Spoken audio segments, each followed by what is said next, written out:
Welcome to Partnerships for Profit, the podcast where we bring you inside the world of joint ventures, strategic partnerships, and powerful collaborations. Each episode, you'll dive into conversations with top entrepreneurs, visionaries, and business leaders, unlocking the secrets to building profitable relationships that drive growth and success. Whether you're looking to expand your network, find new referral partners, or scale your business, you're in the right place. Let's get started.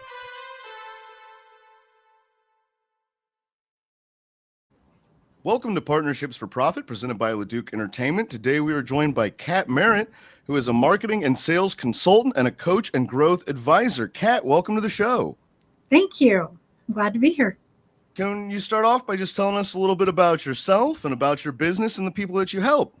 Yeah, I am a true blue, dyed-in-the-wool salesperson. I dropped out of college because I was making so much money in my sales job, and I never looked back. So combine that with a penchant for entrepreneurship, and it kind of got me where I am today. So I work with people on their marketing strategies, also creating high-ticket back-end products to sell and how to present and sell and convert those to their audience. So the people that you help and the businesses that you help, what are some of the pain points that they're experiencing when they come to you? Oh, man. It's always around revenue, money, income, profit, right? So it's being able to touch more people, and that requires revenue, it requires growth. And so they're looking at their activity, like our current audience, our current lead flow, what is something that they need that we could provide that's a higher ticket that maybe we would be going to their competition for, or maybe if I'm teaching people how to do eyelashes, I don't know, I just made this up, how to do eyelash extensions. If that's my business, is teaching people to do that, once they know how to do that, the very next logical step is they either need a certification licensure, and then the logical next step is they need to buy product. So how do I either partner with or create those additional products that might be a higher ticket? So for the same number of leads, I can provide better service and generate more revenue. So you mentioned that you dropped out of college to follow this path. How did you get started doing this? What was the inspiration? How did you find such success so early on? It's a great question. My father was a salesperson, and I'm his oldest child. And that means a long, long time ago in his car, he would listen to, back in the day, it was actually 8-track tapes, then cassettes. He would listen to Brian Tracy. I don't know if you recognize these names, Brian Tracy, Zig Ziglar, Tom Hopkins, on even How to Win Friends and Influence People, to help him. And I was along for the ride. And so from a young age, I just kind of thought that's what everybody listened to. I just thought that's what everybody worked on. I just thought that's what everybody did. And I didn't really realize until I was looking for a part-time position while I was going to school that I probably accidentally knew a little bit more about sales than most people. And so I found a position that paid fairly well, and I rose to the top of the company on commissions. And I just found I loved it, and I had an aptitude for it, and I enjoyed getting better and better and better. But I think it was kind of that accidental childhood, infusion of information coming in. So you just had it from an early age. So it was something that was sort of innate in your person. It's not something that you necessarily cultivated. Is that correct? No, or was there a bit of cultivation to it as well? Yeah. So then it was completely accidental. I needed a job. This company was paying way more than anyone else. So of course I applied. But all the best things in life, I think all the beginnings of paths in life happen accidentally. Right. But right. And so since then, it's a lifetime journey of study and next, and how how the whole sales process really works intrigues me, from all sides of the table, including I've done deep dives in negotiation. I just think it's one of the most fascinating interchanges in the business world. So these businesses that you're helping, what sort of industries are they in? What sort of industries do you find yourself working with the most to grow and advise and help them? So most of them are coaches, consultants, trainers, or they certify some sort of skill or consulting or training, but it really ranges. Some have sales teams, some do not. So it ranges from people in supplement sales with sales teams of 100 people to a solopreneur who specializes in teaching people how to get leads on YouTube and charges a very high ticket to work with them. It's gone from entertainment to like, I think pretty much every business can create a next level offer. There's of all customers for any business, there's always a percentage who want whatever is the next level. Right. And generally they want to grow. They want an ROI revenue wise, or they want an opportunity, or they want access. For example, Tony Robbins has very high ticket programs, and it's because you get access to Tony and his network, right? There's always kind of that next level. And I've tried to be really creative. Like one of the examples I use to open people's minds is the fast food restaurant Chick-fil-A. They have a high ticket offer, and a very small percentage of people take it. And it's called being a franchisee. And so, you can drive through Chick-fil-A and get away, spending $10 or $15, but a franchise is anywhere from $500,000 to $1.3 million, depending on location. It's a very high ticket offer. Wow. But they offer that for those small percentage of people who want to take that next step.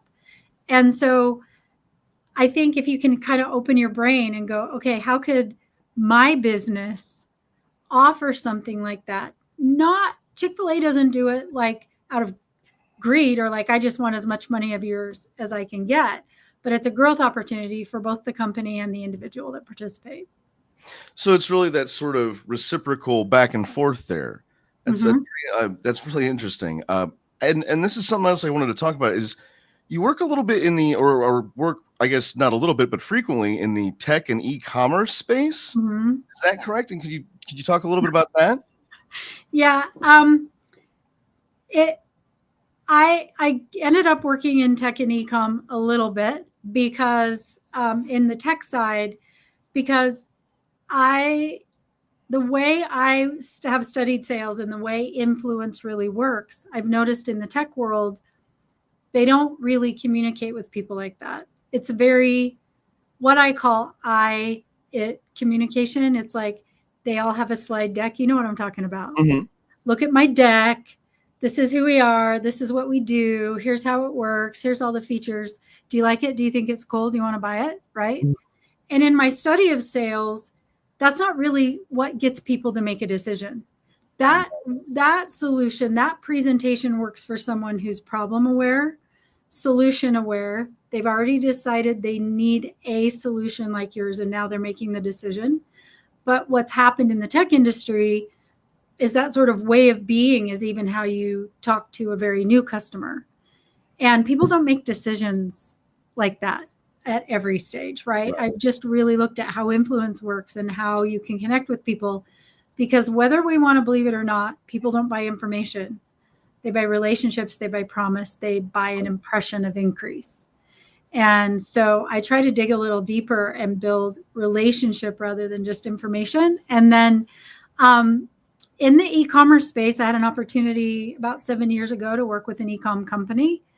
And I found out that the tried and true principles of sales actually increased online marketing responses and communicating in a way you would do in a really authentic, influential sales presentation actually carries over into marketing. And so some rules in sales, which is you're a human connecting with another human. A lot of e-com companies kind of defaulted to like this, like, here's who we are, here's what we do, it's really cool, you should buy it. And injecting some of the more talk to the person, speak to their pain, speak to solving their problem, give them an impression of increase, really translated in the marketing world. So I found myself in marketing. So, okay, you can't just casually drop a fantastic line like people buy an impression of increase. People buy an impression of increase. Why do you think that is, that people gravitate towards that? What do you think, that's something that's just human nature, or is that something that's marketing? Can we speak a little bit more about that? That's really interesting. And I mean, what a line. People buy an impression of increase. Well, it's increased profit for my business. It's, a decrease in problems, which is an increase in my personal satisfaction. It's an increase in revenue or ROI. I mean, you look at handbags women are carrying, and many of them are a badge of an impression of an increased persona or value as a person, right? I think cars are often purchased that way, right? And so it's an increase in experience, access to the right people, my self-image, my self-worth, my increase in the success of my life or my business, or an increase in my relationship. So that's why I boil it down to that, because I think it's innate in all of us. And I actually think as human beings, that's how we come. We come going, I want to learn more. I want to be more. I want to have more. I want more friends. I want more love. I want more satisfaction, whatever that is. And I think, we start very small as humans and we grow. And so I think that's a pattern for what we're built to do and how we think. And when you come to a business and you're looking at it as sort of, this outsider looking at it, and you're saying, how do I grow this business? How can I coach this business? How can I lead this business?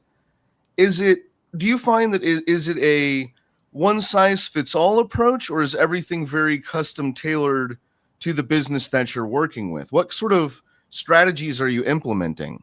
Yeah, it's both.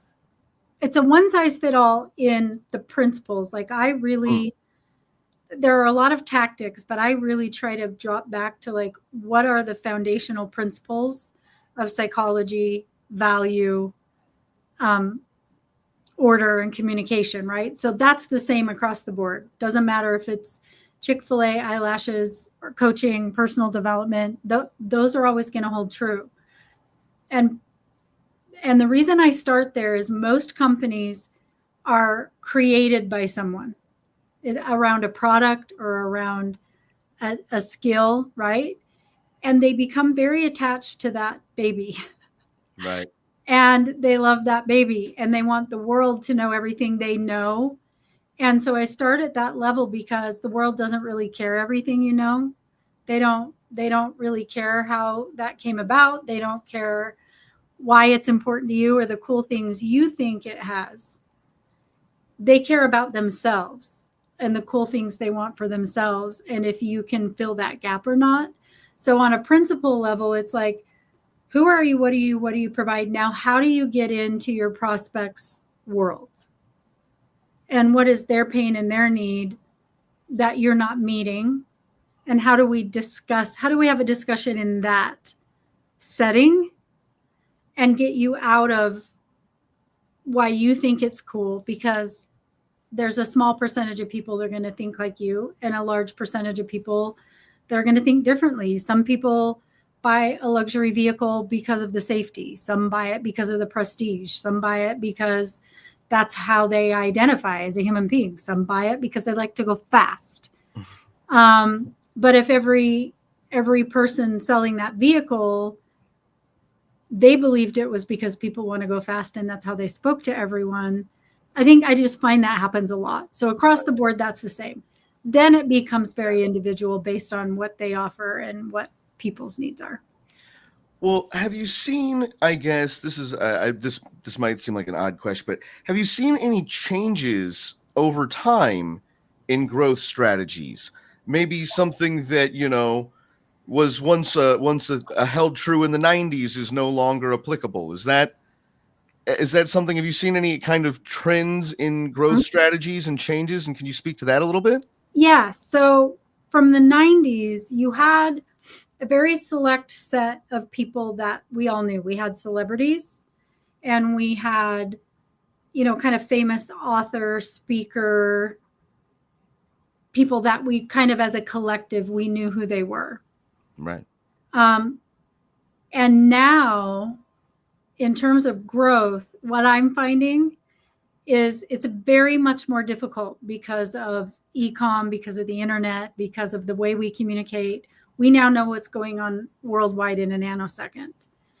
And I can, someone with a huge 20 million person following on YouTube has a show. I can also have a show. Right. And so now it's like this crowded marketplace. There isn't so much this select few everybody knows. And there's all kinds of influencers. So one of the growth strategies I've really looked at and noticed in terms of changes, micro influencers that are very specific in niches, that are interest based, rather than like the shotgun of like, this is cool for everyone, everyone should have it. I think relationships with people who have your audience and cooperation there, affiliate kind of joint venture stuff, and working with influencers, particularly micro influencers who didn't exist in the 90s. Right. Well, it's funny, you see some of these shows now that are like these award shows on MTV, and they're bringing these people out, and it's like, Ty Money #$, here he is. And it's like, who are any of these people? Where are you coming from? Yep. I'd like to talk about, the reverse side of the coin is, where do you think the growth industry in those spaces, how do you think it's going to shift maybe in the next 10 years? Where do you think it's heading? I mean, with the rise of AI and everything going on in the tech and e-commerce space, what do you think that impact is, and where is it heading? So I have very controversial opinion. In my e-com business and with my teams and even in sales, I was a very early adopter of AI. 2 years pre-Chat GPT, we started using it. And I've watched as the predictions of what AI is going to take over hasn't happened. It does some things beautifully, but I think what people underestimated is, again, information versus connection. So what I think is going to happen more and more is influencers, micro influencers, but honestly, it will be the opportunity to connect as human beings, because information is not at a premium anymore. Like when I was coming up and I was in college, you had to physically move yourself from where you are to a library, go look in card files, find the area that had the subject you wanted to look up, and either go to an encyclopedia or like look at the table of contents in a book to find information. And now you can find that information with a few keystrokes on your computer and not ever get up from your chair. So information is very, very commoditized. I think it makes it more difficult to be an expert and monetize information. But I think human beings needing validation and other human beings and connection, I think that's really going to win out. And I don't see AI taking that over. Yeah. Well, and you've helped all of these businesses, you've helped all these people grow, you've helped all of these people, achieve these next levels of success. Can you tell us, maybe, is there, when you think about the businesses and the people you've helped, is there a story that you could share with us that stands out as someone who really experienced a positive transformation as a result of your help? Yes. So I know it's a bit of a loaded question. I'm sorry. No, I mean, it's like everybody does at some point, right? Growth is growth. But what specifically stands out to me is there was a company years ago, not quite 20, 15 years ago maybe, and they were really helping people with financial literacy. And I don't mean like, you should invest with me, I'll make you the most money, but kind of pre-Dave Ramsey, kind of like, get out of debt, lower your interest rates, create some savings, own your home, and even like find ways to increase your income, just real true financial stability and security, reduce your tax burden, right? All across the board. And they had a very, very solid way of doing things, but it was very difficult for them to get information out to the households that needed it. So we implemented a high ticket offer where tax, savings, debt negotiators, like a team that a lot of only really wealthy people had available to them would hop on and help you with your debt. And even though it was a high ticket program, which sounds really terrible to take people who are having financial difficulty and charge them a lot of money, but we could actually show them with tax savings, debt roll down, that kind of thing. They would actually get more in and be more stable by changing how they did things than by chasing more money. And by having that high ticket program, they were able to implement a grassroots training and teaching for people. And I was able to meet both the creator of this program and why they were so passionate about it, and see their life, change and improve, because they were able to expand their mission, but also households, because individuals have households, and households have neighborhoods, and neighborhoods have cities, and that eventually impacts the world.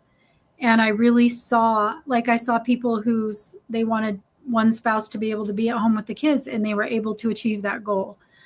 I think that sounds like a simple program, but I think that's world changing.